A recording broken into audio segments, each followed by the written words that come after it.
결과적으로는 중국에 조금 더 유리한 형태로 미중 협상이 끝날 거고 중국 위주의 공급망으로 세계 경제는 여전히 흘러가는 형태가 되지 않을까. 왜냐하면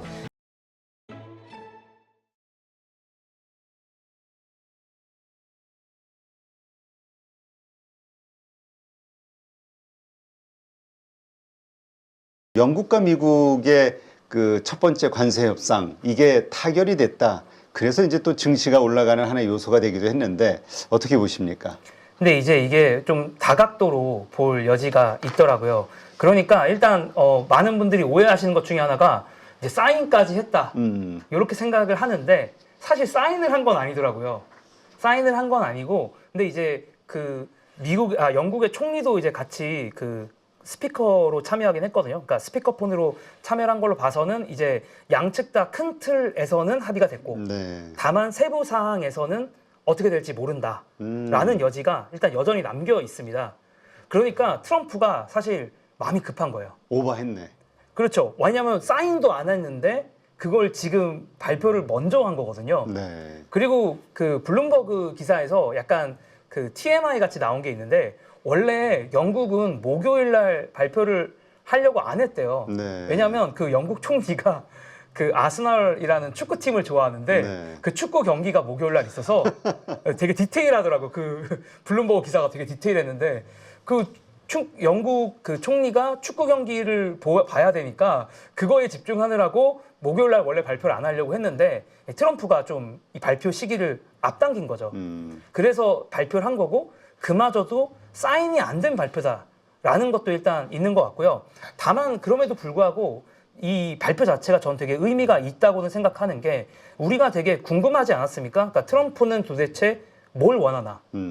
그거를 원하는 걸 알아야 뭐 대한민국 입장에서도 협상을 할 때 그렇죠. 하나의 그 샘플이 필요하죠, 우리도. 그렇죠.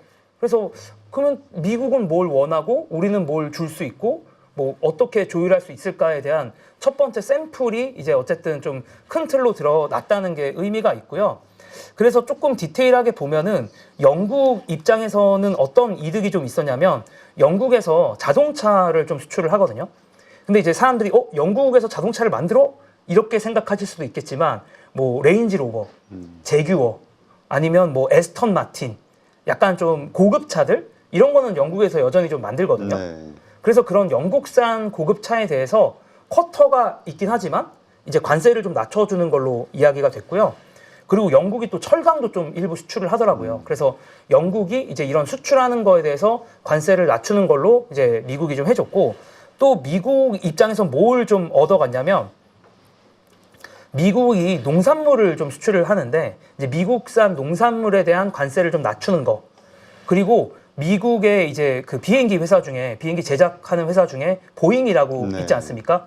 그래서 그 보잉의 물건을 영국의 이제 이름이 밝혀지지 않은 영국의 하나의 항공사가 보잉의 물건을 뭐 10억 불 어치인가 뭐 꽤 큰 어치를 사가는 걸로 이렇게 약속을 했다라고 하더라고요. 그래서 서로 결국에는 뭐 결론만 얘기했을 때는 이제 2018년 즈음에 있었던 트럼프 1기 때랑 크게 다르지 않은 방향인 것 같아요. 그러니까 무역 흑자 정도를 좀 낮춰주고 미국 입장에서는 적자 정도겠죠. 적자를 낮춰주고 미국산 물건들을 좀 사가면 네. 어느 정도 이제 미국이 오케이 하는 그런 방향이지 않았나 싶긴 한데 다만 여전히 조금 찝찝한 건 뭐냐면 사실 그 미국의 주요 무역국 중에 이제 그 영국이 아마 제가 무역 규모가 미국 입장에서 8위였나 9위였나 뭐 이 정도 되는데 사실 거의 유일하게 탑 10 안에 있는 국가 중에 영국만 미국한테 무역 적자를 봅니다. 그러니까 이거 오히려 저 영국 입장에서는 크게 아쉬울 게 없는 판인데. 맞아요. 그러니까 미국 입장에서도 어떻게 보면 제일 만만한 쪽이랑 왜냐면 서로 원하는 게 별로 없을 거거든요. 어차피 무역 그 밸런스 규모가 거의 비슷하고 예, 뭐 미국 입장에서 심지어 흑자야. 그러니까 뭐 많이 이렇게 뜯어낼 것도 없고 많이 뜯어낼 것도 없으니까 영국 입장에서도 뭐 별로 뜯어내는 거 없네. 오케이. 하는 좀 그런 분위기였다라는 거를 감안할 필요는 있는 것 같아요. 뭐 진짜 중국발 화물선들이 지금 뭐 꼼짝을 못 하고 있다 이런 얘기들도 또 들리고 있는데 이러한 것들이 이제 결국 중국 그 중심의 어떤 그 밸류체인 이 전체 공급망이 확 바뀌는 계기가 될 것이냐 아니면 그럼에도 불구하고 아직은 멀었다고 봐야 될 것이냐 많은 분들의 의견이 좀 나뉘어요. 결국에는 저는 협상이 이제 어떻게 되느냐에 따라 달려 있긴 한데 그냥 굳이 제가 말하자면 저는 이 싸움은 중국이 조금 더 유리한 것 같긴 해요. 그 사실 이제 그 시청자분들이 중국이 더 유리하다라고 하면 조금 더 별로 안 좋아하시는 분들도 있는데 저는 중국이 더 물론 중국도 엄청나게 힘들 겁니다. 힘들 건데 중국이 좀 더 그러니까 트럼프 같은 경우는 중간 선거라는 게 어쨌든 존재하거든요. 그러니까 매번 이제 투표로 인해서 신임을 받는 정치인이고 2026년 말이 되면 중간 선거가 있어요. 그래서 그렇죠. 트럼프가 이렇게 계속 밀어붙이는 거에 대해서는 어쨌든 시간적인 한도가 있습니다. 그런데 시진핑도 물론 시진핑도 이제 중국 국민들의 눈치를 보는 건 맞는데 시진핑은 그래도 계속 이렇게 선출되는 그러니까 뭔가 내가 인기를 관리해야 되는 건 아니잖아요. 그리고 또 이런 중국 사람들의 힘듦을 야 우리 좀 다 같이 이겨내자. 미국이 잘못한 거잖아라는 그런 논리로 갈 수가 있잖아요. 왜냐하면 어쨌든 이 모든 건 미국이 그렇죠. 시작한 것도 맞고 그리고 사실 그 중국의 그 반미 감정 자체가 상당히 높거든요. 그 작년에 중국에서 가장 인기 많았던 그 애니메이션 제가 이름은 까먹었는데 거기도 그 애니메이션을 보잖아요. 그럼 거기서 악당이 사실상 미국이야.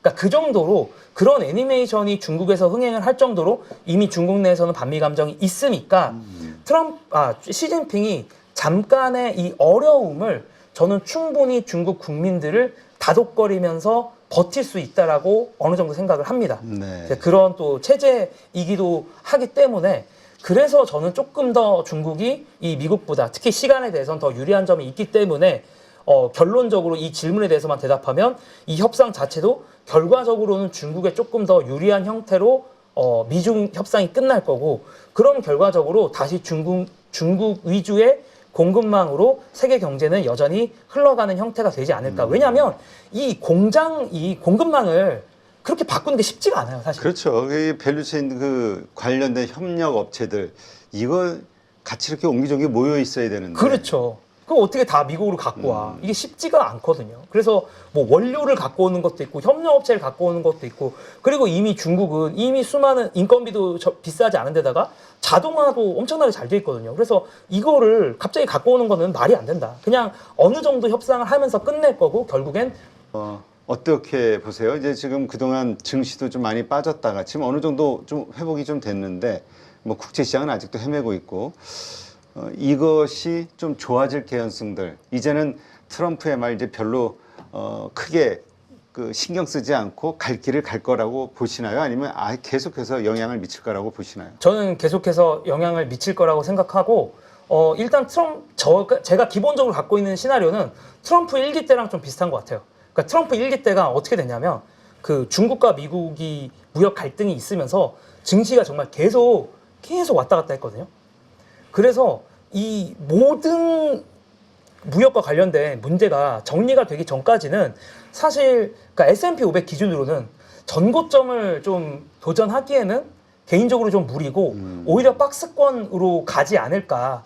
그래서 오히려 지금 이제 시장이 그래도 많이 올라왔는데 저는 약간은 트럼프 리스크를 온전히 시장에서 오히려 반영하고 있지 않은 것 같다. 그러니까 오히려 업사이드 리스크보다 지금 주가 레벨에서는 저는 조금 더 다운사이드 리스크가 많은 편이라고 생각해요. 왜냐하면 또 트럼프가 갑자기 마음 바꿔서 또 극단적으로 나갈 수 있는 여지는 여전히 있고 그리고 너무 많은 국가들과 동시에 지금 협상을 벌이고 있기 때문에 어떤 국가와 협상해서 되게 극단적으로 갈 수도 있고 또 제가 아까 중국도 말씀드렸죠. 중국도 가장 중요한 이제 어떻게 보면 미국 입장에서 협상해야 되는 대상인데 중국의 스탠스를 봤을 때는 중국과의 협상도 상당히 오래 걸릴 여지가 있기 때문에 저는 시장이 지금 상황에서 좀 전고점을 도전하기에는 약간 무리다. 물론 뭐 경제 침체가 올 테니까 뭐 주식을 다 팔라라는 얘기는 아니지만 그래도 어느 정도의 현금을 가지고 있으면서 극단적인 상황에 대해서 대비를 하는 식으로 투자를 해 나가시는 게 맞지 않을까라고 생각을 합니다. 그러면 지금은 적극적으로 투자하기는 좀 위험한 때다?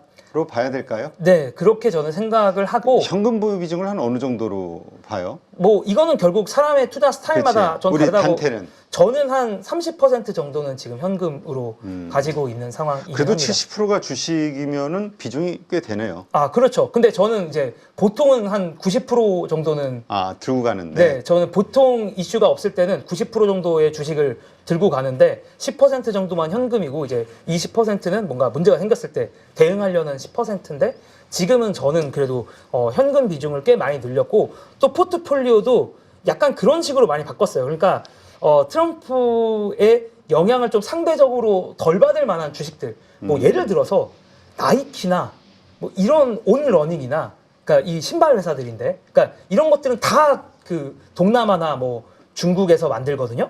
이런 회사들은 좀 갖고 있기가 약간은 무서운 부분이 그렇죠. 있고, 만약에 한국 주식을 투자한다고 하면은 뭐 미국 수출 비중이 좀 낮은 회사들이 오히려 더 좋을 수 있겠죠. 아니면 차라리 뭐 식음료라든가 이런 게 차라리 더 나을 수 있는 것 같습니다. 아니면 뭔가 로열티나 컨텐츠나 IP 관련된 회사 이런 건 또 아무래도 관세에서는 조금 더 자유로울 수가 있으니까. 그래서 이 회사가 공급망이 중국이나 아니면 베트남, 동남아 이런 데 의존해서 트럼프의 관세 정책에 큰 영향이 받을 것 같은 주식들의 비중은 최근에 저는 조금 줄이긴 했어요. 그래서 기회를 좀 줬을 때 약간 숨이라도 쉬자. 조금은 좀 현금화를 하자 해서 좀 이런 걸 줄이고 트럼프 관세랑 좀 상관없을 것 같은 주식들, 그런 주식들로 조금 비중을 높였습니다. 네. 요즘 어떻습니까? 그 미국채 10년 금리 그 계속해서 오르고 있잖아요. 채권왕 빌그로스? 네. 네. 요즘 어떤 스탠스를 취하고 있는지 좀 언론에 나오고 있나요? 아, 제가 빌그로스까지 최근에 팔로우업을 안 해서 정확히는 모르겠는데 뭐 계속 지금 채권에 대해서 제가 기억을 하기로는 빌그로스도 채권에 대해서도 그렇게 좋지 않고 그냥 요즘에는 그런 경기 침체 관련주, 그러니까 뭐 필수 소비재 있잖아요. 네. 이런 것들을 저는 빌그로스가 최근에는 더 밀었던 걸로 제 기억 속에서는 있는데 최근에 제가 완전히 막 가장 최근 말까지 확인해 본 건 아니라서 네, 그건 조금 더 두고 봐야 될 것 같습니다. 알겠습니다. 아니 왜냐하면 채권 금리가 이렇게 계속 높았을 때 실리콘밸리뱅크 파산 이러한 일들이 터졌잖아요. 네. 이 걱정이 돼가지고 그러한 일들이 생기지는 않을까 다시. 어. 트럼프가 정말 생각하지 않았던 거잖아요. 국채 금리가 이렇게 튀는 거는. 그렇죠. 그래서 이 뭐 계속 약한 고리들이 이렇게 흔들리는 것 같아요. 그러니까 최근에 이제 그 환율도 원화가 초강세였고 타이완 달러가 초강세였잖아요. 이제 그런 것도 보면은 사실은 이런 변동성에 큰 변동성에 대비가 안 되어 있던 곳에서 이제 문제가 생기면서, 그러니까 대만의 뭐 보험사라거나 대만의 수출 업체들이 환해지를 안 하면서 생겼던 현상인데, 이 현상 자체가. 그래서 어쨌든 간에 해지를 안 했던 곳들이 너무 변동성이 크다 보니까 이건 뭐 보험사 뭐 이걸 떠나서 뭐 은행들도 그렇고 흔들릴 수는 있을 것 같은데, 다만 저는 이제 실리콘밸리 은행이 한번 문제가 생겼기 때문에 이제 은행들로부터는 단기적으로 문제가 생길 거라고 생각은 안 해요. 왜냐하면 한번 호되게 당했기 때문에 이제 그거는 이제 봤던 거고. 근데 이제 이번에 대만에서 문제가 생겼던 건 이제 그런 문제는 없었잖아요. 갑자기 뭐 타이완 달러가 초강세가 되면서 뭐 문제가 일어났던 적은 없기 때문에 이제 그걸 방심하고 있다가 좀 당한 케이스라고 보면 될 것 같은데, 어쨌든 이 글로벌 자산들이 위던 아래던 변동성이 생기면서 또 어디가 문제가 생길 수는 있을 거라고 생각은 됩니다. 6월 대선을 앞두고 있는 상황에서 상법 개정이라든지 증시 활성화에 대한 그런 기대감들이 분명히 만들어질 거라고 생각을 하고 있고요. 트럼프가 고관세를 매기는 부분들이 지금 해결이 되어가는 단계잖아요. 금리 인하 시기에 수출하는 나라이기 때문에 외국인들까지 들어오게 된다라고 하면 굉장히 좋은 흐름이 만들어질 수 있다. 증시가 좋아졌을 때 잘 벌고 더 많이 버는 사람들은 준비가 되어 있는 그런 사람들이거든요. 명확하게 어떤 사야 되는 기준, 팔아야 되는 기준, 원칙이 안 잡혀 계신 분들은 자신만의 기준과 원칙, 포인트를 잡아서 매수 매도의 타이밍을 잡는 훈련을 계속 반복을 해보는 거죠. 8주 동안 무려 24번이나 되는 라이브를 통해서 트렌드에 맞게끔 대응을 하실 수 있도록 그러한 훈련을 진행하는 이 부분이 핵심이라고 보시면 될 것 같습니다. 복잡한 이론보다는 시장 흐름을 파악하는 눈과 타이밍을 잡아가는 그런 포인트라고 생각하시면 됩니다.